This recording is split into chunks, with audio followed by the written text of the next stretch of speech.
So let's talk about an aspect of life, a couple aspects of life. First things first. Um, don't get don't get definitely attached or biased towards specific people, things of that nature, because you're opening, or if you're gonna choose to get attached to something, just know that you're opening yourself up to uh, suffering, in the sense that having a bias towards something. So if you have a bias towards a sports team, a certain food, a certain person being a certain way, and you have a bias and attachment towards the person being that way, and when they show up and they're not meeting your expectations, or when a sports team doesn't meet your expectations, or this, that, and the third, you're opening yourself up to tremendous suffering. And just know that that's what happens when you choose to identify and attach with things. If you don't get your way, or if it doesn't go according to your identification or attachment, it's gonna absolutely fucking destroy you, especially depending on how strong rooted this attachment is. This is why when relatives die out, you or when relationships break up, it absolutely fucking destroys you, because there's so much engraved memory within the human body. The body has the memory, not even just the mind. The mind is gonna go into a fucking frenzy, but the body has tremendous amount of memory with the things as well. It's not just a mental thing, and then it becomes an energetic thing, and it just fucking destroys you, bro. You know, and this is why you need a guru. This is why you need a spiritual practice. This is the reason why. And this is why you need a spiritual life, because without that, you're gonna be fucked, to a degree, You need something. Everybody's gonna get destroyed or broken at some point in their life by their attachments. They're gonna get fucking wrecked. At some point, maybe you've had it already and you're sort of building calluses, but it happens to people. Now what's next? Let me think of the next one. Well, the next one is success. Yeah, let's talk about success. What the fuck is success? It doesn't make any sense. Like I said, certain people have the Midas touch. Like certain individuals just have the Midas touch, meaning what they touch turns to gold. It's very real, bro. It's very, very real. There is a space out there that is a lucky space. The luck dimension is real. How does one connect to the luck dimension? My theory about the luck dimension is no counter intentions, meaning the individual is just completely open. That's the only way. But even a negative person can be very lucky. But as long as he has no counter intentions to himself, then he's open, But most people are not lucky because they're closed. This is my theory. But then again, I don't fucking know. The luck dimension is very interesting, bro. The same person will upload a generic fucking video or do a generic fucking thing, but he will get the raise. They will get the views. They will get the money. They will get the promotion, whatever the fucking, any endeavor. Somebody will go above and beyond doing excellent work, but he would get paid lower. It's very weird. This is what I call the Midas touch. And certain people have the Midas touch. Can you work hard? Can you get to a certain point? Of course. You can break through the luckness and the Midas touchness of everything. You can break through it, sure. And you can become very successful, more successful than people with the Midas touch, because you outworked them and you gave it your everything. But they've gave the little, and they're where you're at, or they're close to where you're at with barely giving anything. The Midas touch, bro.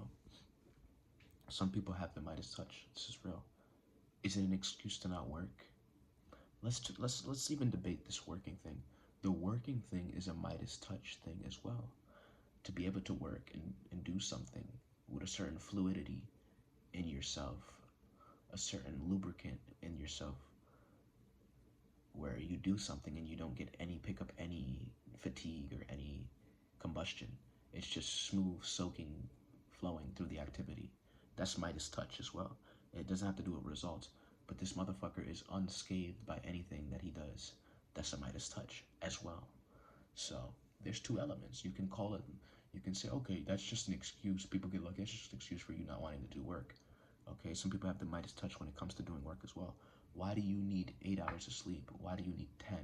Why does this guy need 5? This is what the fuck I'm talking about. Can these certain dimensions be opened up in a lifetime? Can you not come in with one and then develop it somehow? Probably. Do I know exactly how to do it? No, I don't.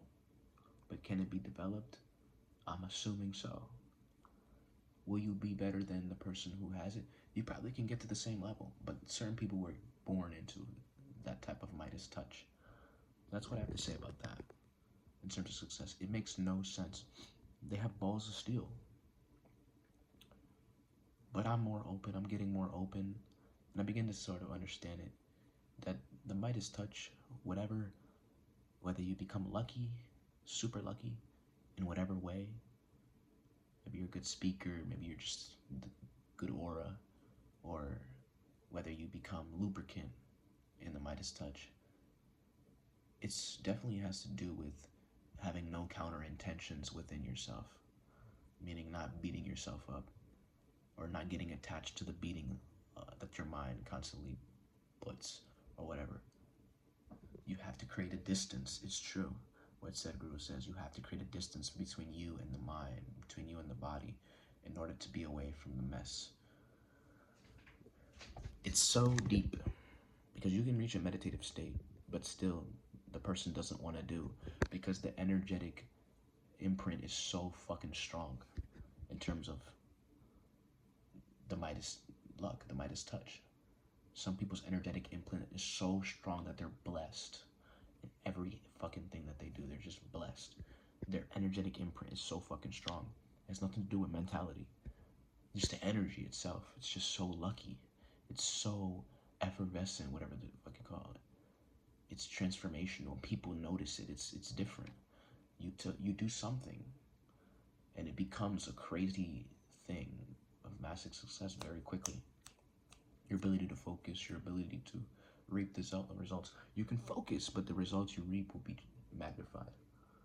Now, you might not be able to do what another person can do, but you can do the best you can do and get to a certain level. I believe that is the case. And all in all, the true thing about it all is being full and free within yourself.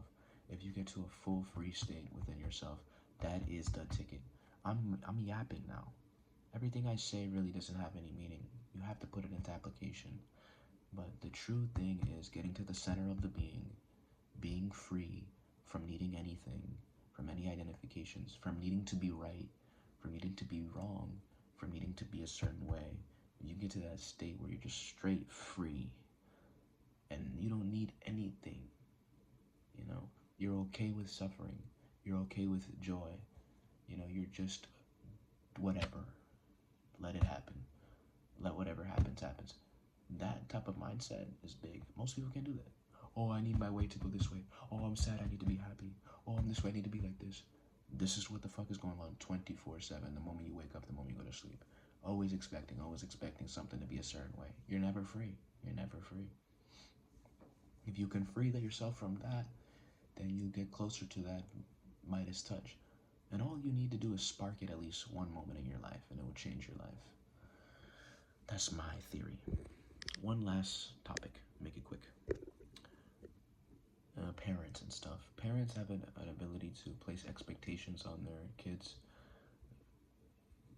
They live their life a certain way, and the only thing they can do is articulate that to their kids. So what type of life do you want? Do you want the life that your parents had? If yes, then go ahead and do it. If your dad is fucking Sadhguru or Osho or fucking Jesus or some really successful, happy, blissful guy, then take his advice. But typically those people are not going to imprint their fucking will onto somebody. It's just not. Most of the time, that's just how it is. If they're truly happy, they won't, you know. But it comes with certain things as well.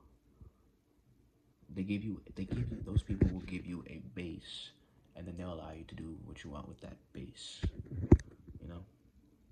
And in terms of the success thing, bro, most families, most households don't know nothing about success.